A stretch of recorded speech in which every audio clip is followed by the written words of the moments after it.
Welcome to Lectures on Learning. I'm Heather Clayton Staker, and I'm here in Malawi at the Dzaleka Refugee Camp.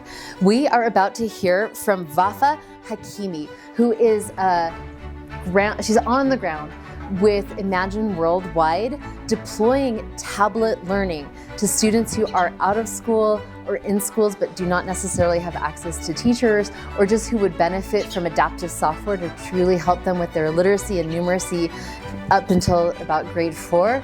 And so I'm so excited to talk to her. You're going to enjoy this interview.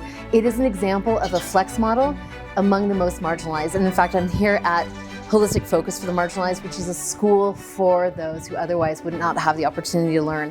Listen as she shares with us how to set up a program like Imagine Worldwide at a refugee camp in Malawi.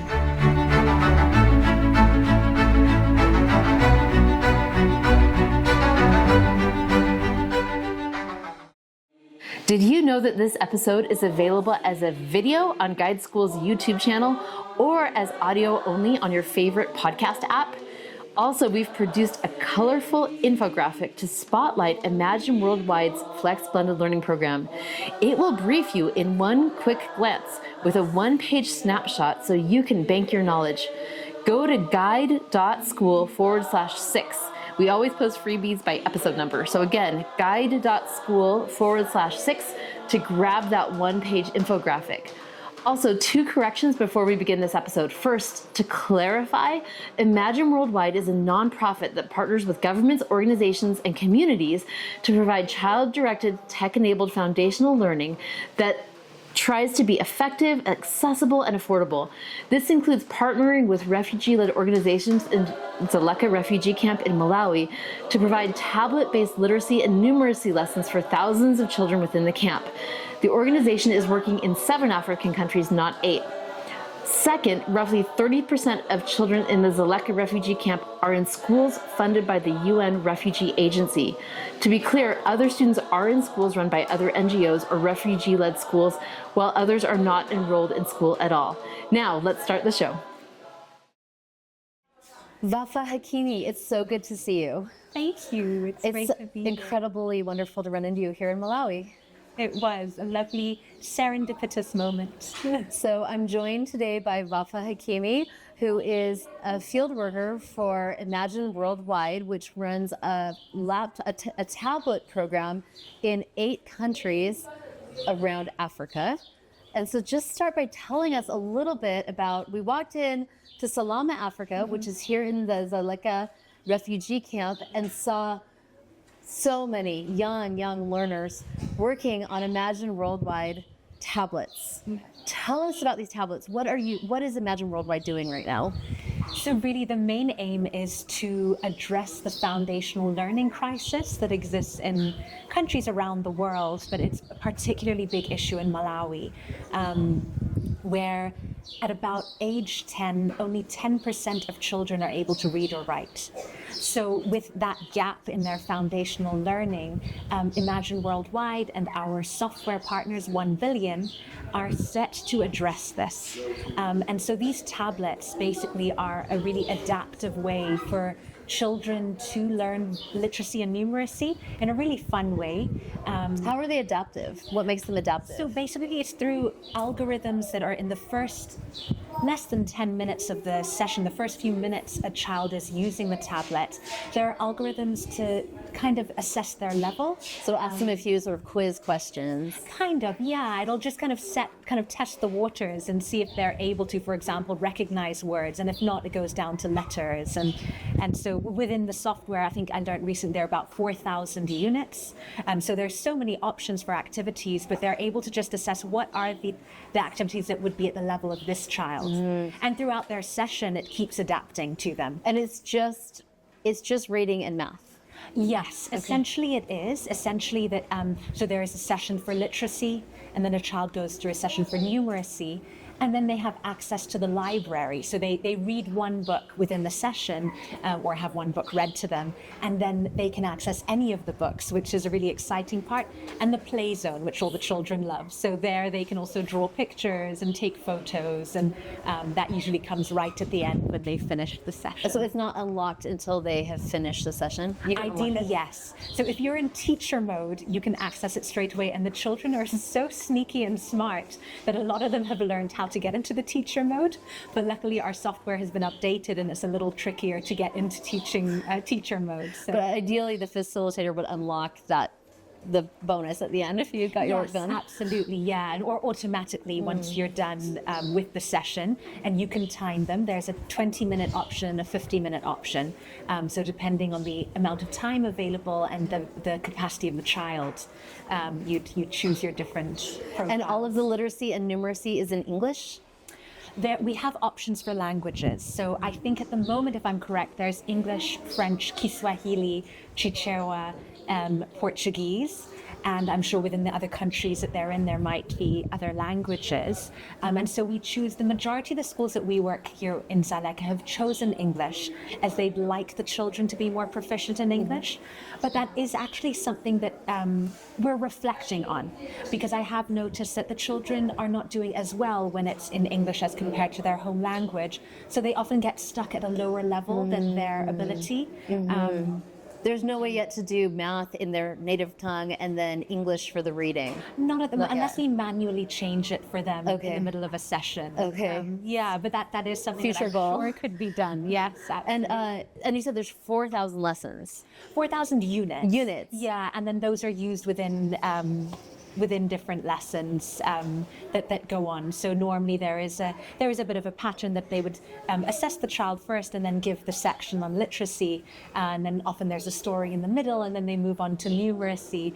But it really depends on the software as well, version. And does it start all the way with pre-K? Like no phonics? Does it start with basic phonics? There are options. I mean, there Decoding. are some things, exactly. There are some, so we ideally work between levels grade 1 to grade 4. That's our age range. Okay. But there are certain schools using it with younger kids, and it's been successful. It has. I myself have been using it with some children I know who live near me, and it's been incredible. They have zero literacy and numeracy, and you watch the tablet really go down to their level and bring it up. So there's a lot of activities just matching things that are similar and different, and and seeing what fits into what in terms of size.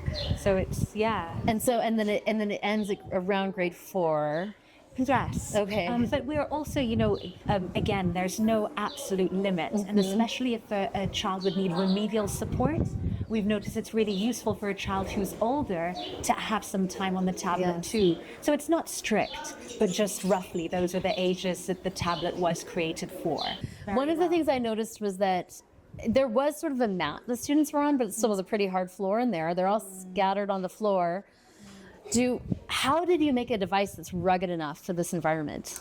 So, I wouldn't be the best place to answer that. Tell me about the device, though. What have you observed? Yes. So they are pretty hardy, and there have been different versions of the hardware. These are 3 and 4-year-olds carrying a tablet around. It was really inspiring to see. And we have very little cases of breakage. It is quite incredible. I think children are prepared to be quite careful, but of course there's accidents.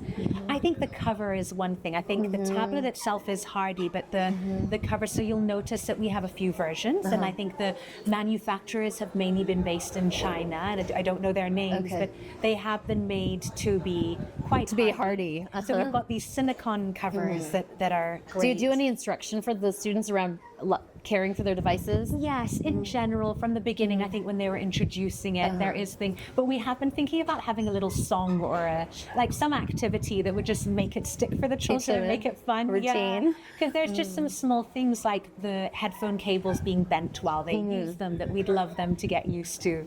Can we go back to the adaptivity? You said that. So do you allow anyone who walks into that community center at Salama any student, any child could just join you that day? Yep. They just pick up the tablet. You don't even necessarily need their name. No profiles. No profiles. Anyone can pick it up and start using it. And in those first minutes, a lesson, anything that is sent to them will be going according to their level. And so that's what's so accessible about it and so inclusive, is that at any point anyone could pick up the tablet. And of course this is something that we're learning, is that the tablet would have had to have at least 5 minutes of inactivity before the next learner. Otherwise it would have stopped where the previous learner was at. So, but really that is the gem, is that anyone could come in and pick up a tablet and start using it. And then how often do you have to collect those tablets and bring them back to the mothership to update? And well, the way we want to work is really that the refugee-led organizations that we work with have complete ownership over the tablets. And so we have, I'll just go back a little bit, we have specifically chosen to work with refugee-led organizations. And this is something that the UNHCR is actually promoting. They noticed that define UNHCR. The United Nations High Commission for Refugees. Thank you. So they are the leading agency that really work alongside governments to host and look after refugees, mainly their protection needs. And so that includes education, psychosocial well-being, basic needs. And they really recommend working with refugee-led organizations because they've found, specifically in Kakuma camp in Kenya, that schools run by refugee-led organizations had better academic outcomes than those run by NGOs. Oh. And this was a huge, proof of capacity. And really just... I just want to underscore what you're saying, because I literally heard this very morning that it's preferable to find an NGO that has experience working, entrepreneurial, managing money, and has some of the savvy that comes from their deployments in multiple zones. Yeah. So that's interesting to me that you take the opposite stance, which is work with the local refugee. So do you mean actually, so here in Dzaleka, it would have to be someone who actually is a local service organization here? Yes, and what I would say is that it's still true. It's both and. It is 100% working with an NGO. You have a lot of things already in place when it comes to finances and capacity. But who better to serve the community than the people who are living in the community and going through everything and know it so well? And so it is a choice. It isn't necessarily, and what I just want to highlight here is that it's not exclusive. It's just how we've started. Our next partner is likely to be an NGO because our goal is to reach all children within Dzaleka. But it was a conscious choice to work with refugee-led organizations, trusting their capacity and their knowledge of their own community. And it's been incredibly rewarding. So just to get very specific, because we're here, we saw Salama Africa that Prince runs. How is that an example of what you're talking about? Yes, so Salama Africa is an incredible organization that started, I think, around 2015. And their main goal was to get youth within Dzaleka, give them a sense of purpose and dignity within these settings that they're living in. And so they had a dance group and they had art classes, and they've just evolved over the years. It's been We saw their dance yesterday. Yes. We saw the fashion show. Yes, that's incredible. So they got their modeling Tell me about the fashion show. Just tell me about the modeling school, and then we'll go back to talking about Imagine Worldwide. So the modeling school, as far as I know, is quite new. There were some other modeling initiatives within Dzaleka earlier. And Angel, who you might have seen, she was wearing the black and just had such an aura. So she started this, and she has experience as a model from back home in Congo, and she is now taking a lot of youth through this. And I think one of the purposes... I mean, they look like runway models to me. They were very good. They're incredibly serious as well. And so one of those things is giving them a sense of dignity and purpose. Yes. And it's also practical. We have a real example of a designer from Dzaleka who ended up starting fashion shows within Lilongwe, the capital city. And so people would come from Dzaleka to go there, and they would have earned money that night. So there's something also very practical about it. But just a reminder to my listeners that if you're listening to this on a podcast right now, instead of watching it on YouTube, you've got to check out the YouTube version of this same show at Guide Schooling, because the runway footage is wonderful, as is the dancing. They told me that they have been the 5-time champions for all of Malawi in the national dancing competition. Yes, they have, and I was there for the first one. It was incredible, and they are an example of this. They are an example of an organization started and run by people living as refugees that has made such a name for themselves and is so successful.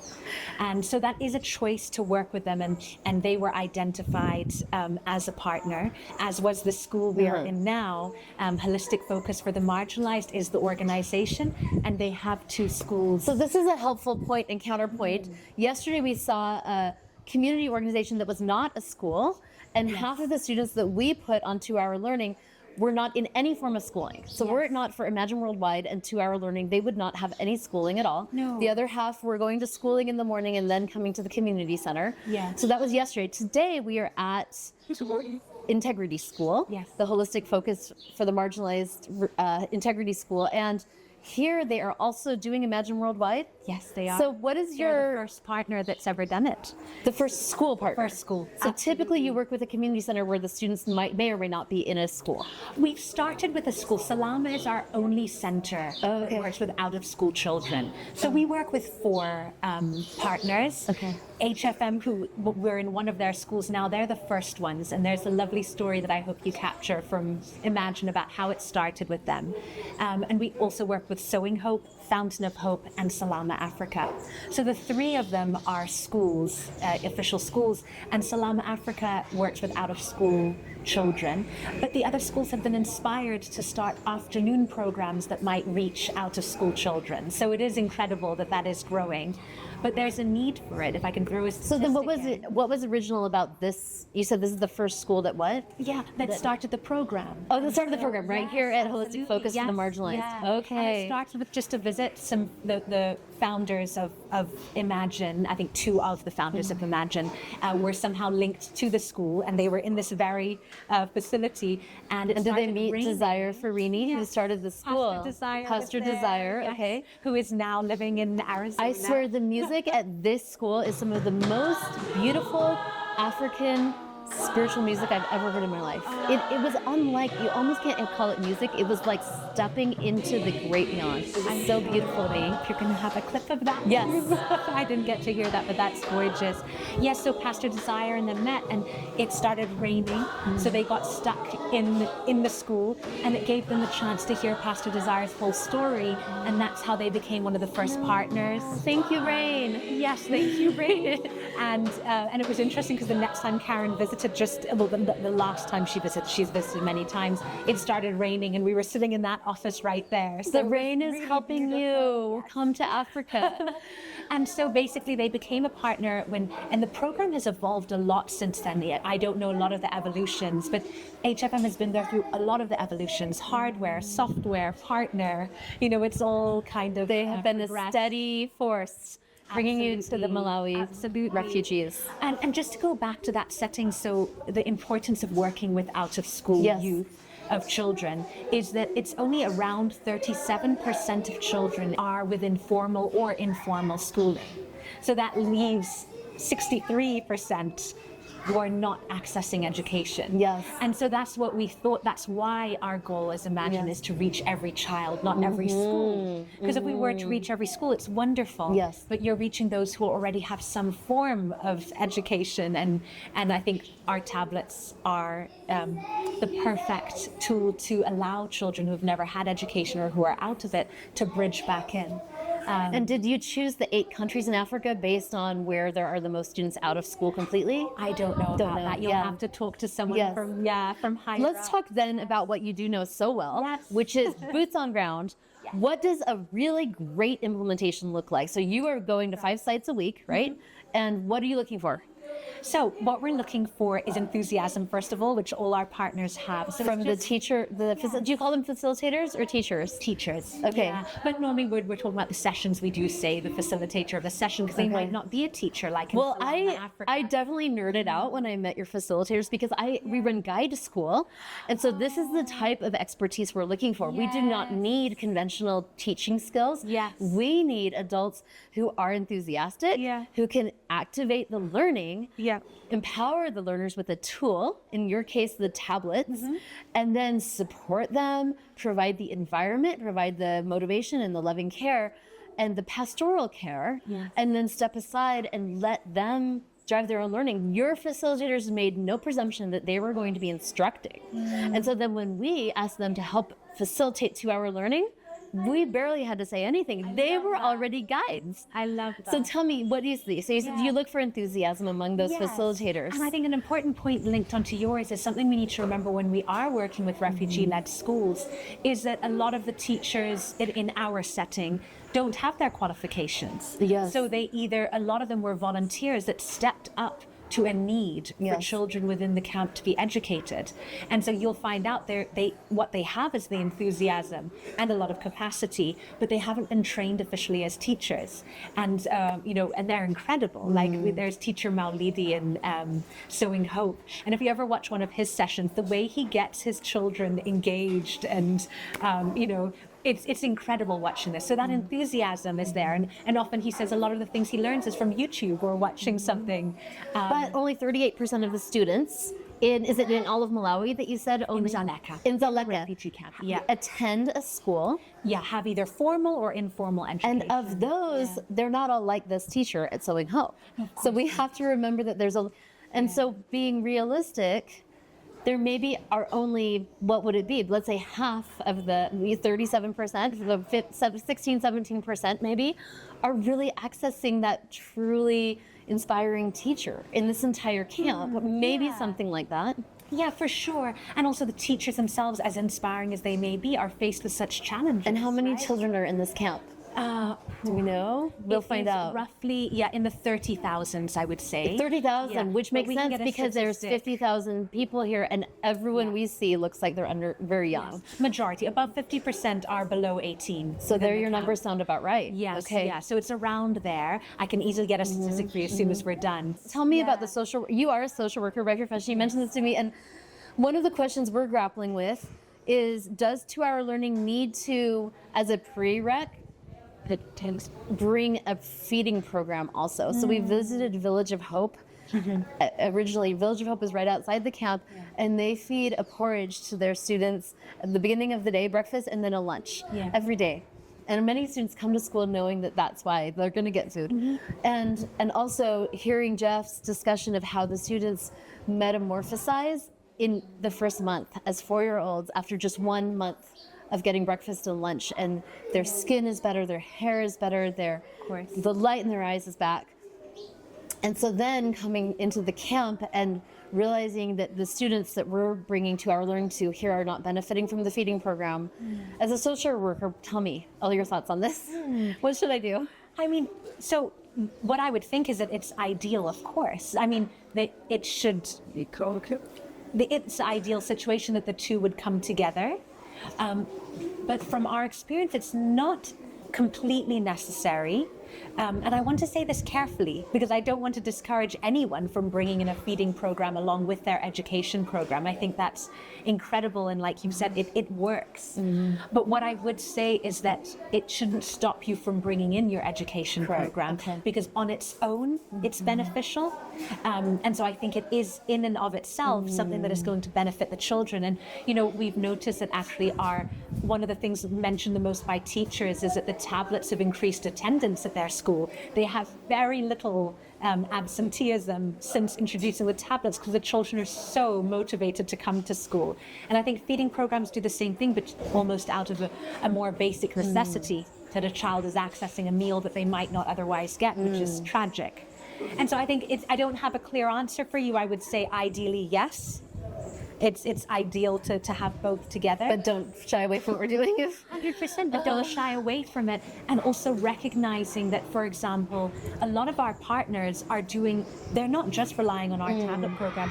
They have incredible capacity to organize things around this. And for example, we have both come in as separate partners to support them with something, and there might be another partner that comes in and provides the feeding program. That's a good point. So I think perhaps just to you saying you don't have to do it all yourself, and if they recognize a need for a feeding program, they're incredibly resourceful and capable, and we could perhaps also brainstorm with them of how would that happen if it is a need.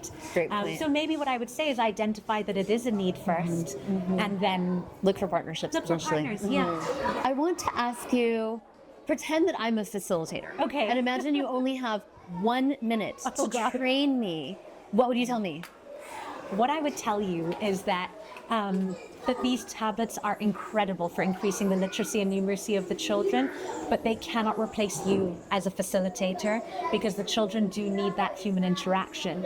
And so your role is to walk through the room and to make sure that the children are engaging with the tablet, and if they're stuck, to helping them but not doing it for them.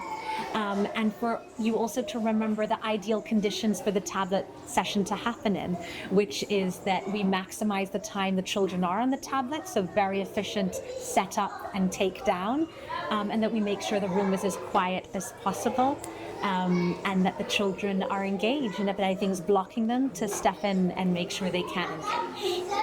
So what's not working? What do you want to change next? Yeah.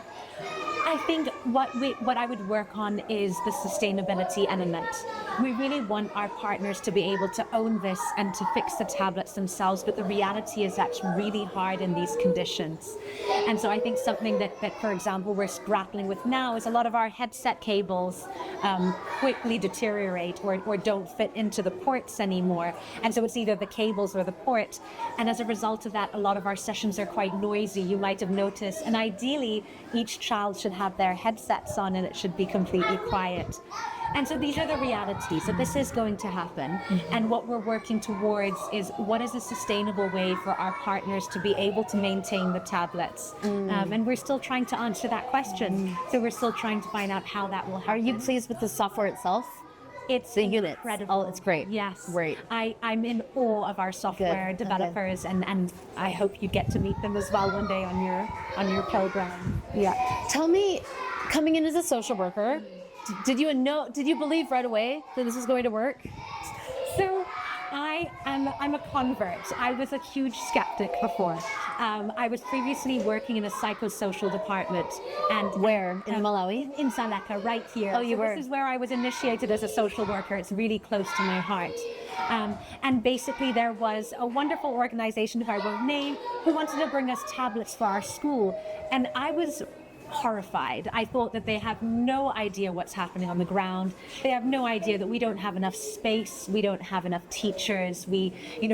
Children are sitting on dusty floors, and what we need tablets. And so I thought it was ridiculous. And I told the education director exactly what I thought. And I didn't know that about 5 years later, I would be such a fan of this program. And one of my colleagues in the Malawi office has called it a miracle. And she says that it is incredible. And what I've realized now is that I was thinking very simplistically. We don't need those things to be fixed before the tablets come in. They do need to be fixed. We do need better classrooms, more trained teachers, a smaller ratio between teachers and children. But these tablets step in where those conditions aren't ideal. And they are such a support to teachers, and they are really doing an incredible job at increasing literacy and numeracy. Well, Vafa, let's end it there. That was just a wonderful wrap up of your conversion. Yes. To seeing that the difference that these can make. It's not perfect yet. No. But wow, it's definitely coming in to fill a gap. 100%. And for that, I'm so grateful to you and to the life you're living. What an exemplar to me to see the choices you've made to be right here, right now. And then to Imagine Worldwide for the vision and for the impact, the clear impact to just walk into different schools and see your tablets again and again. It's happening. This is not just a fantasy that we're reading about, but it is truly happening here. So thank you. Thank you. Likewise, we're so grateful to have a step-up program to work with. So thank you so much. Wonderful. So we just had the opportunity to talk to Vafa, and I thought before my wonderful executive producer, Clayton Staker, puts away this camera, I just want to riff on a few of the thoughts that occurred to me as she was sharing with us about Imagine Worldwide and the impact they're having here at the Dzaleka Refugee Camp in Malawi, right outside of Lilongwe. And one of the things that struck me was she mentioned that 4 of the students that were doing the 2-hour learning with us yesterday, there were only 8 students, so half of them have never attended a formal or an informal school before. That means that those 4 students were the very first students I have ever seen who are completely doing this flex model of learning, meaning that they are in a facility that's offering the brick and mortar environment, the safe spot. In some cases there's a meal, in some cases at least there's safety, there's some community, there's a facilitator, and getting all of their learning in their early grades, they're getting it through Imagine Worldwide, and now those 4 are getting it through 2-hour learning. How stunning is that? If they make it to university having never attended a school or a homeschool and have done it exclusively through laptop learning in community centers, that was striking, and I was amazed to meet those 4 individuals because I want to watch their growth and see if they will be the 4 pioneers that we can identify as being the first to ever do that, to my knowledge. The second thing that was striking to me was her describing how we don't need to only look for schools where there are no teachers or for students where there are no schools. This can still be an important disruptive innovation within existing schools.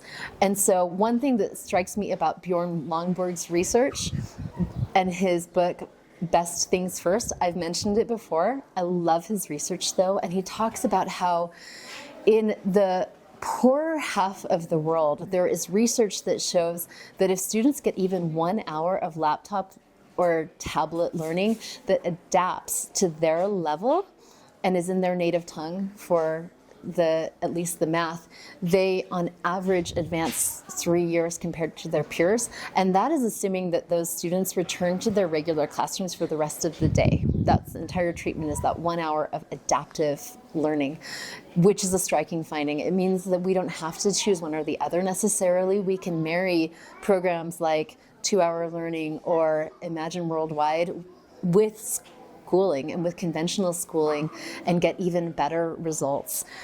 And then the third thing that was just interesting to me was that there's an opportunity for the world to become so good at the wraparound care. We're seeing the pastoral care here where there's safety, there's bars on the wall, on the gates, and in some cases there's a feeding program.